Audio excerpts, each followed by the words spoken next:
They told us we couldn't build a railway. If you don't have the technology, you don't have the money. You don't have the engineers, they said. Today, we give them our answer. Advancing on tracks we laid with our own hands. FASO RAIL is not just a railway. It is Africa's manifesto for taking control of its own destiny. These powerful words echoed across Bobo Dioulasso as President Ibrahim Traoré inaugurated the groundbreaking ceremony for what would become Africa's most ambitious self-funded infrastructure project. The conviction in his voice carried across the crowd, igniting a wave of pride and determination that would fuel the monumental task ahead. Beyond the outskirts of Bobo Dioulasso, where the sun has yet to rise above the horizon, hundreds of workers are already engaged in a flurry of activity. From a distance, these people moving with the coordination of ants are building a miracle in the heart of Africa. FASO RAIL. This project, announced on August 14, 2025, is not merely a transportation network. It is a declaration of existence for post-colonial Africa. This railway network, which will connect Burkina Faso, Mali, and Niger, stands as a steel symbol of the continent's determination to stand on its own feet. For years, the narrative remained unchanged. Africa needs aid. The conventional wisdom dictated that African nations needed to remain dependent on external financing. Foreign engineers and Western companies for every project they undertook. With FASO RAIL, this narrative is being shattered. The morning. Air is crisp and cool before the Sahelian heat takes hold. Workers arrive in waves, some on motorcycles, others in packed buses, many on foot. They come from nearby villages and distant towns, drawn by the promise of work, but also by something more profound. The chance to build something historic, something that belongs truly to Africa. At the construction site of the central station. In Bobo Dioulasso, the scene is one of remarkable pride and achievement. None of the 2,700 workers laboring here are from foreign companies. Every engineer calculating the precise angle of the tracks, every welder joining the steel rails, every architect designing the stations with distinctly African motifs. They are all sons and daughters of this land. Amidou Adro, a 3-4-year-old engineer who returned from studies in France to join the project, surveys the site with quiet pride. In Paris, I designed stations for the French. They paid well, but something was missing. Here I'm building for my own people, my own future. This is not just concrete and steel. This is our independence taking physical form. Western observers expressed shock when the project was announced with a completion timeline of just 18 months. Impossible, they said. Without our expertise, it will take a decade. Yet 6 months into construction, the project is already ahead of schedule. The history of railways in Africa is a painful one. Colonial powers built tracks not to connect African people, but to extract wealth. The routes always led from mines to ports designed to ship gold, cotton, and minerals away from the continent to enrich others. The rails were like veins bleeding. Africa dry. In the National Museum of Burkina Faso, there's an exhibition that tells this story. Black and white photographs show forced labor building the first colonial railways. The images are stark. Emaciated workers, European overseers with whips, the shadow of the colonial machine stretching across the land. Next to these historical images now stands a new display. Color photographs of the FASO RAIL project. The contrast could not be more striking. Proud workers with safety equipment, African engineers consulting blueprints, communities celebrating. As the first tracks are laid, FASO RAIL reverses this historical injustice. These tracks do not lead to ports for extraction.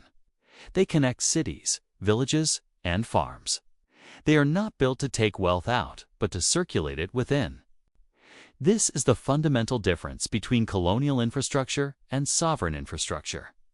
When planning began for this project, the World Bank came knocking.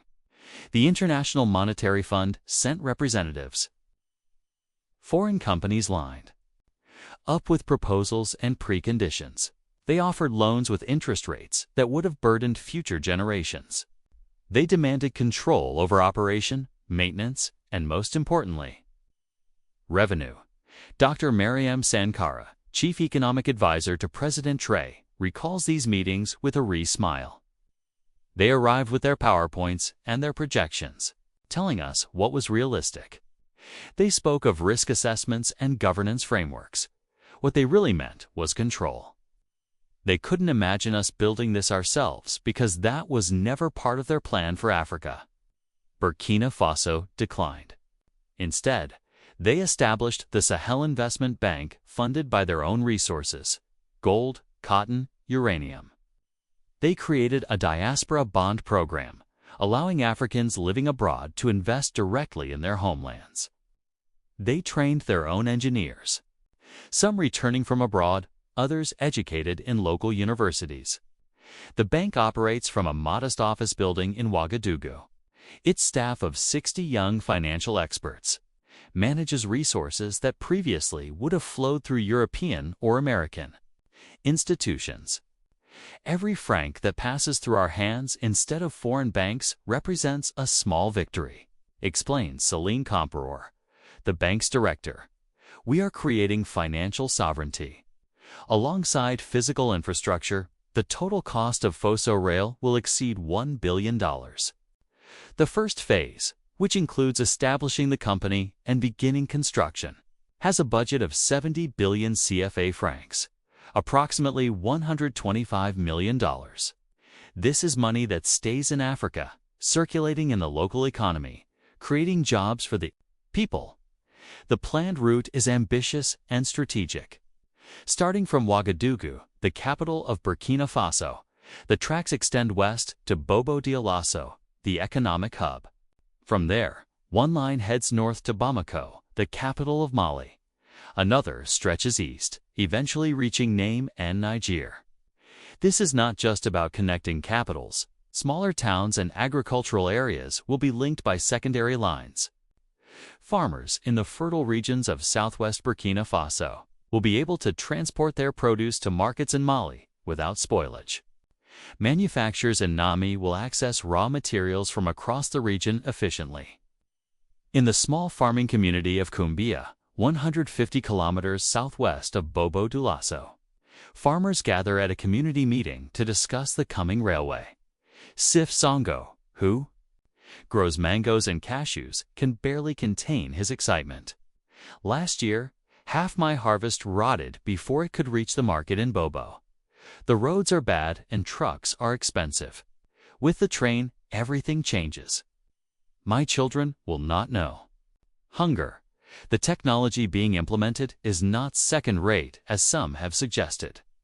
The signaling systems are digital, using solar power for reliability. The bridges are engineered to withstand the harsh conditions of the Sahel. The freight hubs are designed with modern logistics principles.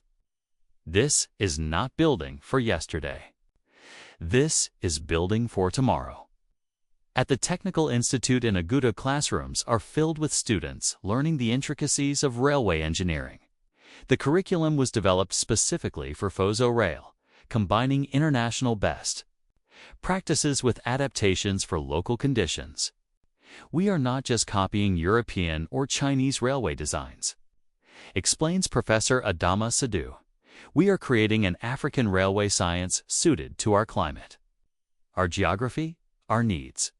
Perhaps most striking is the cultural identity embedded in this project. The stations are not generic concrete structures. They showcase African heritage with designs incorporating mossy motifs from Burkina Faso, dune symbols from Mali, and house of patterns from Niger. When travelers step into these stations, they will know they are in Africa, not in some generic global space.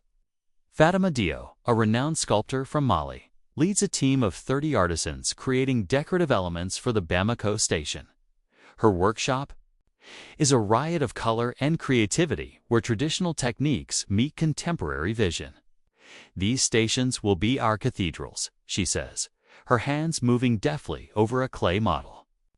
When our grandchildren walk through them, they will feel the spirit of Africa in every stone, every pattern, every space. This cultural pride extends to the workforce. Local artisans are creating decorative elements. Community input shapes the design of public spaces around stations. Even the names of the stations reflect local history, honoring freedom fighters and cultural icons rather than colonial administrators. In Ouagadougou, the main station will bear the name Thomas Sankara Terminal, honoring the revolutionary leader whose vision of self-reliance laid the groundwork for today's projects. In Mali, stations will carry the names of ancient cities like Timbuktu and Jenne, reconnecting the modern railway to centuries of African civilization. Financing this project without foreign loans required creative thinking.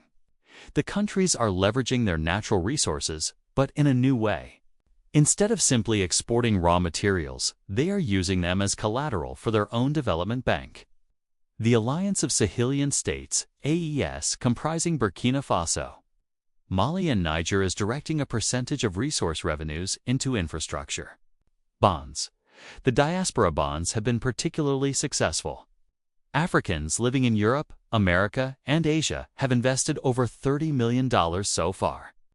They see this not just as a financial investment, but as an investment in dignity in the future of their homeland. Every dollar they send is a vote of confidence in Africa's ability to chart its own course.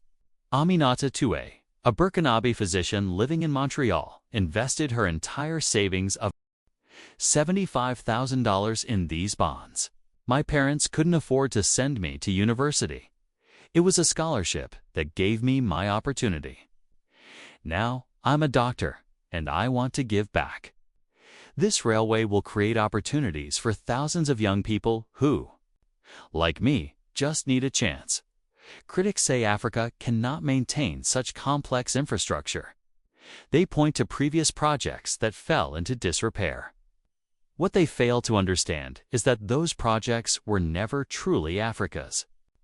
They were built by others, brothers with minimal transfer of knowledge. When problems arose, African nations had to call foreign experts, pay exorbitant fees, and wait while their people suffered. FASO RAIL is different. Every kilometer of track laid is accompanied by comprehensive training. This is not just building a railway. This is building a generation of railway engineers, maintenance specialists, and operations experts. The universities in Ouagadougou, Bamako, and Niamey have established dedicated programs in railway engineering and logistics management at the Bobo Dioulasso maintenance depot currently under construction. Ibrahim Traoré oversees the installation of specialized feed equipment as a mechanical engineer with 15 years of experience in the mining sector. He brings valuable skills to the project. Maintenance is where many African projects fail, he acknowledges. But we have learned from those failures. Our maintenance systems are being designed with our realities in mind: our climate, our supply chains, our workforce. The economic impact is already visible. Construction has created over 5,000 direct jobs. Supply chains for cement, steel, and other materials have generated thousands more. Small businesses have sprung up around construction sites: food vendors, housing providers, retail shops. This is economic sovereignty in action. In the town of Koudagou, where a major station is being built, local entrepreneurs have seized the opportunity. Stu Mariam Zongo used to sell small quantities of fabric in the market. Now she supplies work uniforms to 300 railway workers, employing 15 seamstresses. Before FASO RAIL, I was surviving. Now I am building a business that will outlast me, she says, surveying her workshop with pride. Beyond the immediate economic benefits, FASO RAIL is healing the artificial divisions created by colonial borders. These borders, drawn by Europeans at the Berlin Conference of 1884, split ethnic groups, fair trading relationships, and created bureaucratic obstacles to regional integration. This railway is stitching these wounds closed, creating a zone of free movement for people and goods. The customs procedures at borders are being simplified. Eventually, passengers will move between countries with minimal formalities like traveling. Between European Union nations, goods will flow with reduced paperwork, cutting costs and time for businesses. This integration has security implications as well. The Sahel region has faced challenges from armed groups exploiting porous borders and disconnected communities. By strengthening connections between legitimate governments and fostering economic development, FASO RAIL undermines the appeal of these groups. A connected, prosperous Sahel is a secure Sahel. Colonel Maduka, a security advisor for the project, explains the strategy. For too long, our approach to security has been reactive, chasing armed groups after they attack. FASO RAIL represents a proactive approach. When communities are connected, when young people have jobs, when the state is visibly improving lives, the narrative of the extremists loses its appeal. Women are playing a crucial role in this transformation. Women-led cooperatives are involved in everything from catering for workers to manufacturing components. Training programs specifically target young women for technical roles traditionally dominated by men. The future of African railways will have women as engineers, conductors, and executives. Issa Tamiga leads a women's cooperative that manufactures concrete sleepers, the rectangular supports that hold the rails in place. Her facility employs 120 women, many of whom had never worked in formal employment before. People were skeptical. When we started, she recalls, women making railway components. But our quality control is the best in the project. We have zero defect rate because these women understand what is at stake. This is not just a job, it is our children's future. Youth employment is another focus. The average age in these countries is under 20 years. These young people need not just jobs, but careers, pathways to professional growth. FASO RAIL is providing apprenticeships, scholarships for technical education, and a clear progression from entry-level positions to management. At the Technical Training Center in Kaya, 18-year-old Musa Wedro is learning signal engineering. Coming from a family of subsistence farmers, he never imagined such an opportunity. Before this, my options were to farm like my father or to risk the dangerous journey to Europe looking for work. Now I can see my future here, building my own country. The environmental aspects of the project are equally forward-thinking. Solar power will drive much of the electrical infrastructure. Water management systems at stations will capture and reuse rainwater. The shift from road to rail transport will reduce carbon emissions significantly. This is sustainable development. In the truest sense, Dr. Josephine Nabellum, an environmental scientist advising the project, is particularly proud of these elements. Africa did not create the climate crisis, but we will suffer its worst effects. With FASO RAIL, we are showing that development and environmental responsibility can go hand in hand. We are not repeating the mistakes of industrialized nations. Western commentators have dismissed FASO RAIL as unrealistic or doomed to fail. They cannot imagine Africa succeeding without their guidance. Their disbelief is not based on technical assessment, but on a deeply ingrained belief in African incapacity. A particularly dismissive article in a prominent European financial newspaper described the project as ambitious but naive, suggesting it would inevitably require a bailout from international donors. The article prompted an official response from the Burkina Faso government, inviting the publication to send reporters to see the progress firsthand. None have accepted the invitation. Yet, the evidence speaks for itself. 6 months ago, this was just a plan on paper. Today, 120 kilometers of track have been laid. The foundations for major stations are in place. Training programs are producing skilled workers daily. Africa is not asking for approval or assistance. It is showing the world what determination looks like. Others have questioned the timeline. 18 months is impossible, Alay said, yet similar projects in Asia have been completed in comparable timeframes. Alay, the difference is not capability, but perception. When China builds fast, it's called efficiency. When Africa builds fast, it's called cutting corners. FASO RAIL is maintaining rigorous quality standards. Every section of track is tested extensively. Safety systems exceed international norms. This railway is being built not just quickly, but well, because it will serve generations to come. At a quality control checkpoint outside Koutagu, engineer Hamamdou Khan demonstrates the testing process. Each rail section undergoes 17 different tests before it is approved for use. He explains, operating a sophisticated ultrasound device that detects microscopic flaws in the steel. Some people think African means lower standards. We are proving the opposite. Our standards are higher because we cannot afford to fail. The international reaction has been revealing. Western governments have been largely silent, perhaps unsure how to respond to African initiative that doesn't seek their blessing. Some international organizations have offered technical assistance, which was politely declined. The underlying message was clear: an attempt to regain control. More encouraging has been the response from other African nations.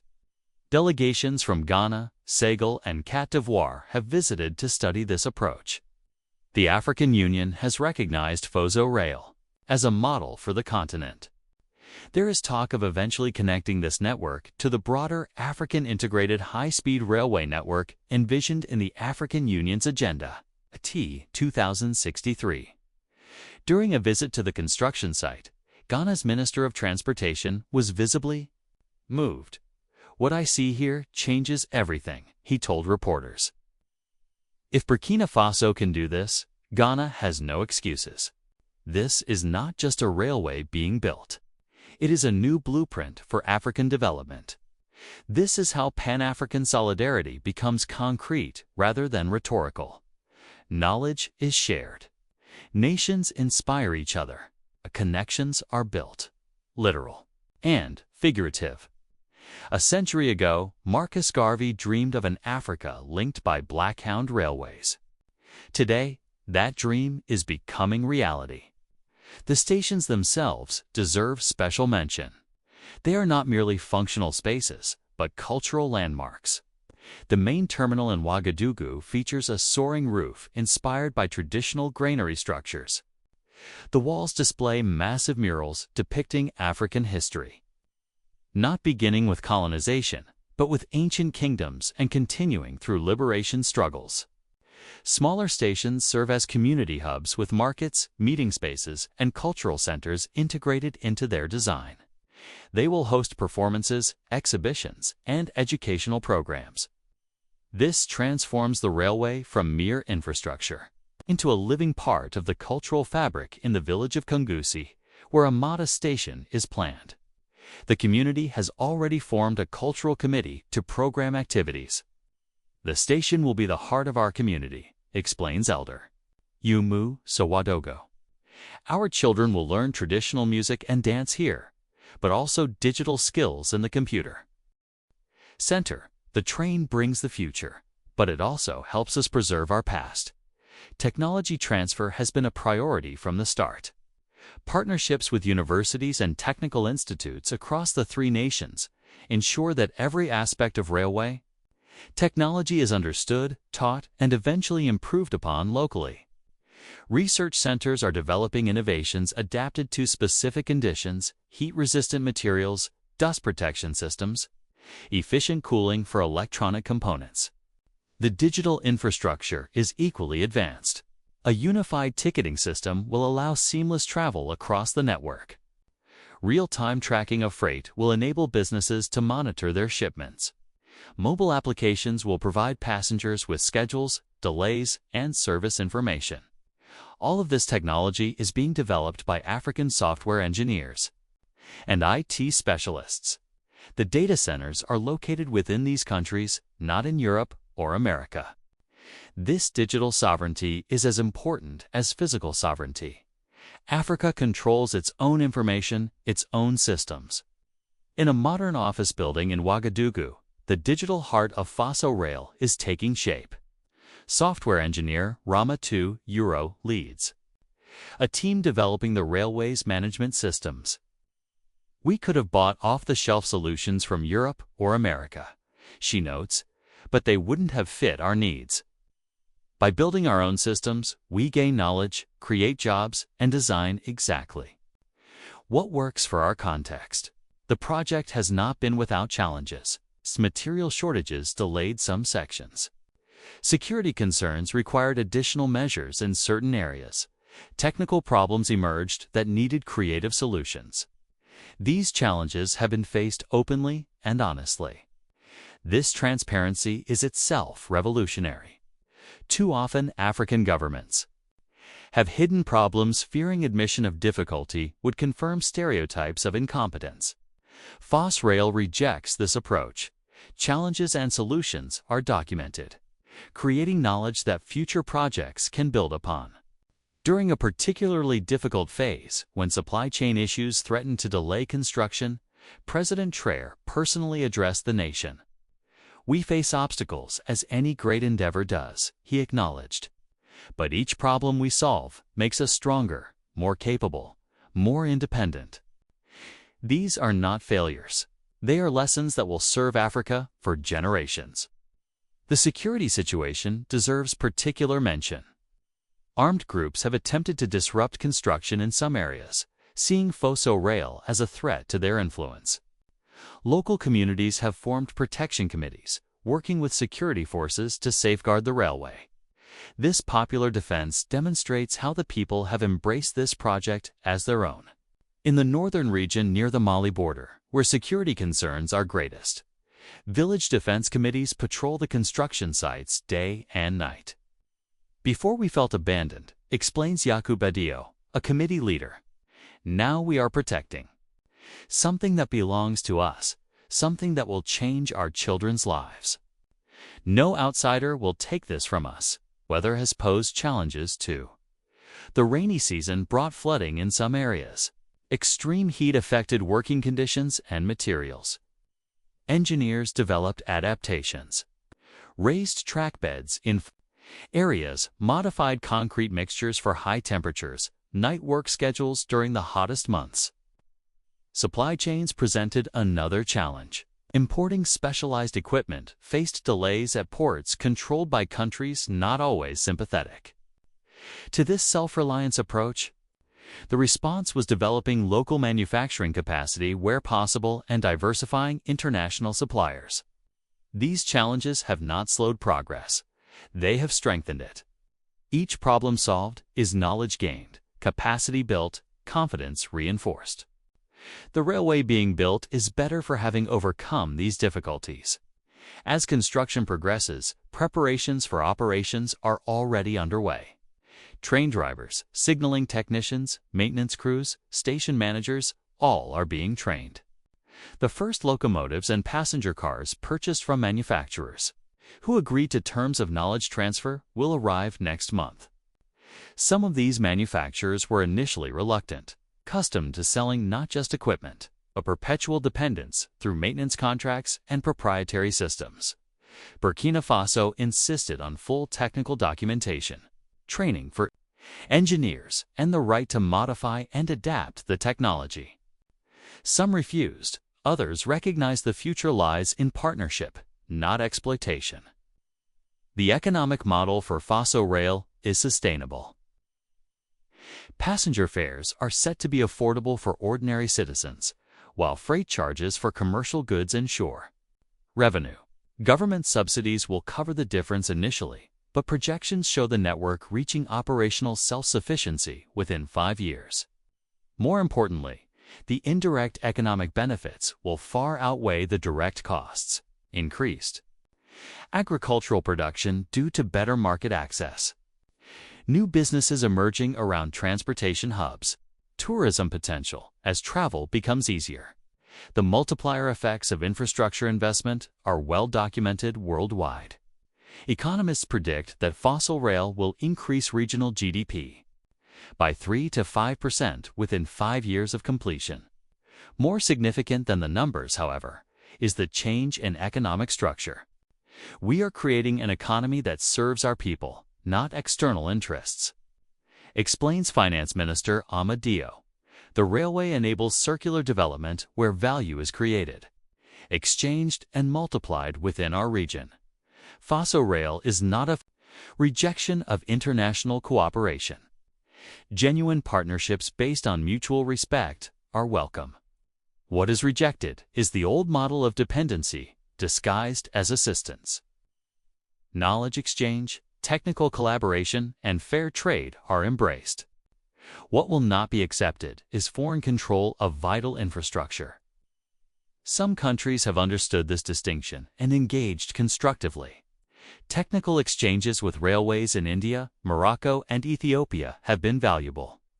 Commercial relationships with equipment suppliers who respect these terms have been productive. This is the new model of international relations being sought horizontal, not vertical. The broader significance of FASO RAIL extends beyond transportation or economics. It is about psychology, about belief. For generations, Africans were told what they could not do, what they needed others to do for them. This railway is physical proof that this narrative is false. When a child in a village sees a train passing, a train built by people who look like them, operated by people who speak their language, it plants a seed. That child grows up without the mental constraints of presumed incapacity. They ask not, "Can Africa do this?" but "What else can Africa do?" In a primary school near the construction site, teacher Aminata Cohn has noticed a change. In her students, they draw trains in their notebooks. They talk about becoming engineers. When I ask what they want to be when they grow up, they have new answers. The railway has expanded their imagination of what is possible. This psychological liberation is perhaps the most revolutionary aspect of the project. It changes not just what can be built, but what can be imagined building. The colonial mindset persists not just in foreign policies, but in internalized limitations. FASO RAIL breaks those limitations. As the project approaches the halfway point of construction, the vision does not end with connecting 3 capitals. Future phases will extend the network to more remote areas, bringing previously marginalized communities into the economic mainstream. Cross-border connections with other West African nations are being discussed. Beyond physical expansion, technological advancement is envisioned. Research into hydrogen-powered locomotives using solar-generated hydrogen is underway. Drone monitoring systems for track maintenance are being tested. Digital platforms for small businesses to coordinate freight are in development. The model itself is being refined for replication. Detailed documentation of the entire process, from financing to construction to operation, will serve as a blueprint for other African infrastructure projects. The knowledge gained belongs not just to these 3 nations, but to all of Africa. This railway is not being built in isolation. It is part of a broader strategy of self-reliant development. Deep water drilling projects are bringing reliable water to drought-prone areas. Agricultural investments are moving toward food sovereignty. Educational reforms are creating the workforce of tomorrow. These initiatives reinforce each other. The railway transports agricultural produce from newly irrigated lands.